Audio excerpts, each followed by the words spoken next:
Recent racism claims in a number of schools across the country have raised questions on how schools can get it right. A parent of Cornwall Hill College, and that's Zibusiso Khanyago, told us on Monday on this station that racism at the private school is systemic. This week also saw the suspension of a Grosvenor Girls High School principal. This is down in KZN. This is after pupils and parents protested against alleged long-standing issues relating to racism within the school. Joining me now for this conversation is Independent Schools Association of Southern Africa's Director, Lebohang Montjane. Mr. Montjane, thank you very much for your time. Can I just ask whether we have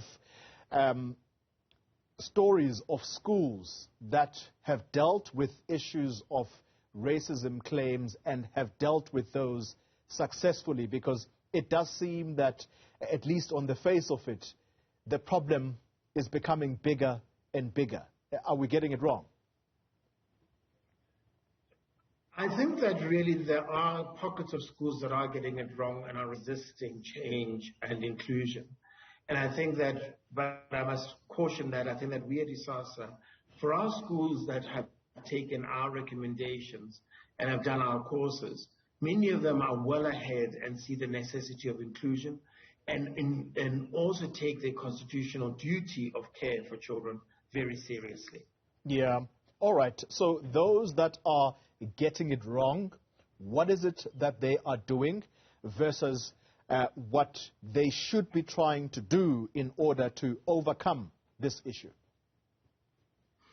I think that this is really not a complicated issue from an ISASA perspective. What we're seeing is that we've got a constitutional duty of care for all children. And I think that it is regrettable that we still have leaders in schools and sometimes even boards that resist the necessity to actually fulfill that duty of care.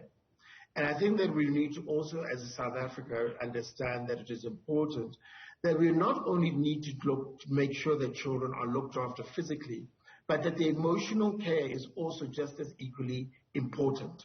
And I think that, as you're seeing often, it is when people are saying, okay, fine, that they deny issues that whether race exists, and that they do not understand that actually schools are very complex institutions, that you do not only have to deal with issues of inclusion based on race.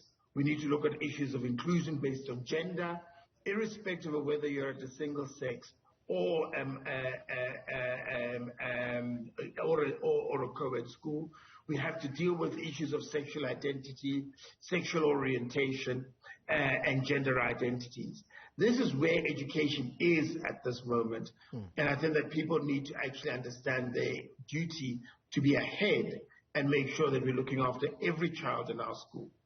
The demographic profile of school management, right down to teachers, how important is that in order for the school to overcome the constant allegations of racism or practicing racial discrimination, particularly against black children?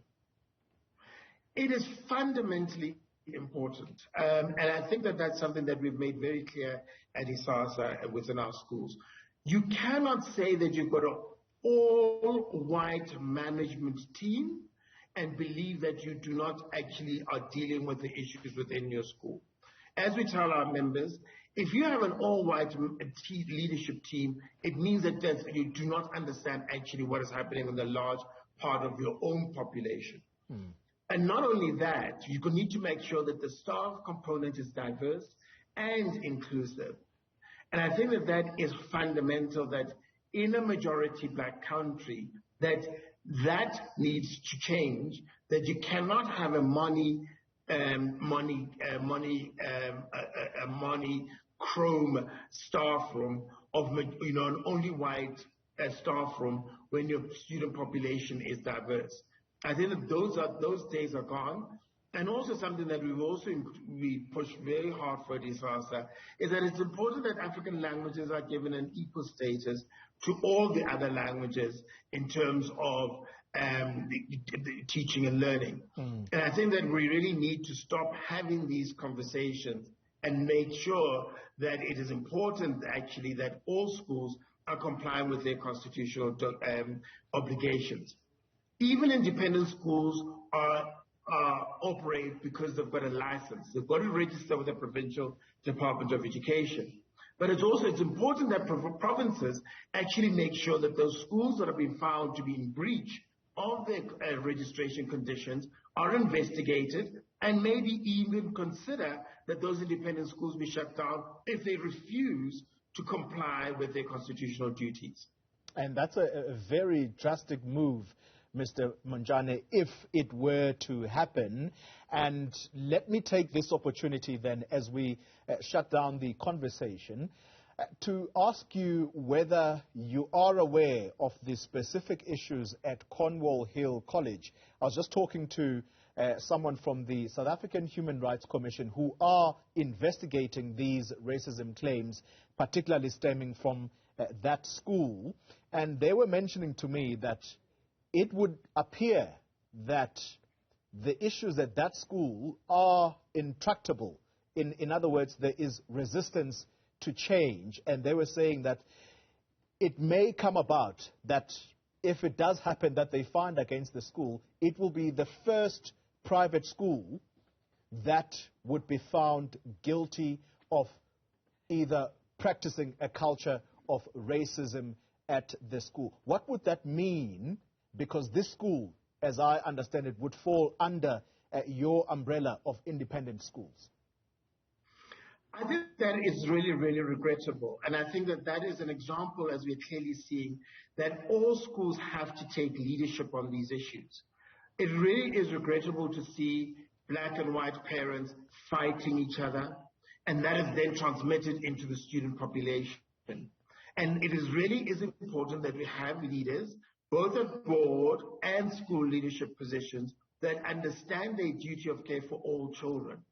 And so now that we've got this regrettable situation, as you've just mentioned, this is a clear example of what happens when there is a lack of leadership. And I think also, I must re-emphasize, we cannot have management committees in our schools that are all white. And no school can say that they do not, and I sometimes hear this even within our membership. They say, we have not found mature enough black people to sit on these management committees. 30 years into democracy, unfortunately, that means that we need to find young people to join those management committees and give them the right support. Because schools have done nothing in 30 years to make sure that we've got enough leaders that we need to make sure that they are in the management committees. I think that we at ISASA are emphatic now about that, and we really have gone on a journey in which we try to persuade schools. But now we are going to be looking at that very closely as a condition of membership. We at ISASA talk about values, diversity, and values, diversity, and quality. You cannot be a quality school if your community is fighting each other.